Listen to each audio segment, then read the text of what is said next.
टक्के ठाणेदार हे बगर पैशात कामच करत नाही या राज्यात।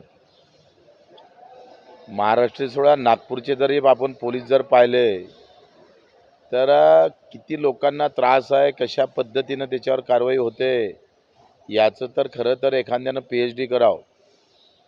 कुठं वचक आहे, कुठल्या मंत्र्याचा वचक आहे महाराष्ट्रात? कुठलं खातं सांगा मला कधी अतिशय चांगल्या पद्धतीनं लोकांना न्याय देणारं आहे असं एखादं खातं सांगा। काल मला मॅसेज आहे एका अपंगाकडून 2000 रुपये 200 रुपये ते चारित्र्याचा दाखला मिळवासाठी 100 रुपये पण पोलीस घेतात। 75% 25% जे चांगले आहे ते बिचारे बाहेर फेकले गेले। जे करप्ट आहे त्यांना व्यवस्थित पोस्ट दिल्या गेल्या राज्यामध्ये।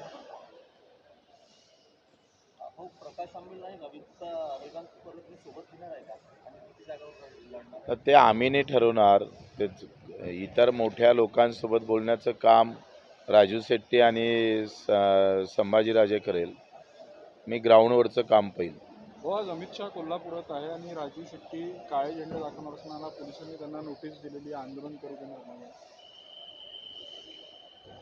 मला असं वाटतं का पोलीस त्यांचं बळ वापरावर, आम्ही आमचं बळ वापरू।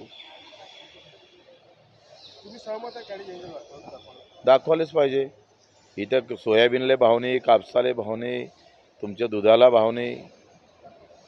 लाडकी बहीण देतोय आपण, लाडका कर्तबगार भावाचं काय, कर्तबगार बहिणीचं काय, त्याच्यासाठी काय आपण करतोय?